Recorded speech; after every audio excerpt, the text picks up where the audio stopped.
Hello guys, welcome back to my YouTube channel. So আজি মই এইটো নতুন মিনি ব্লগ হয়। চ' আজি আমি যাই আছোঁ ৰাসত। আজি যাই কিনে প্ৰথমতে আমি ডাঙৰ ঘূৰ্ণিত উঠি ল'লোঁ আৰু ঘৰত উঠিবলৈ মই আজি প্ৰথমবাৰ ট্ৰাই কৰিছোঁ আৰু মানে ভয়ো লাগি আছে।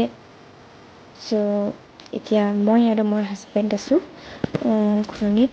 চ' ষ্টাৰ্টিঙত অলপ ভয়টো কম লাগিছিল, পিছত যেতিয়া স্পীড কৰে তেতিয়া বহুত ভয় লাগে। চ' আপোনালোকে যিসকলে উঠা নাই একবাৰ ট্ৰাই কৰিব, কিন্তু ইমানো এটা ভয় লগা নাছিল। চ' গাইজ সকলোৱে নলবাৰী ৰাসত আহিব আৰু বেছি দিন নাই। চ' আপোনালোকে অলপ ফুৰি যাব। এতিয়া আমি ফুৰি কিনে এতিয়া আমি খাইছোঁ পাপৰি চাট আৰু যিসকলে ভাল পায় তো জানে বহুত টেষ্টি হৈছিল। আৰু এতিয়া ঘৰলৈ যাৱাৰ সময়ত ভাবি আছোঁ ঝৰ্ণা মেহেন্দি আৰ্টিষ্টৰ পৰা কেইটামান মেহেন্দি ল'লোঁ। চ' মেহেন্দি ল'বলৈ গ'লোঁ, আপোনালোকে যিসকলে চিনি পায়তো জানে। আৰু মেহেন্দি লৈ কিনে মই ঘৰলৈ গ'লোঁ। Bye bye.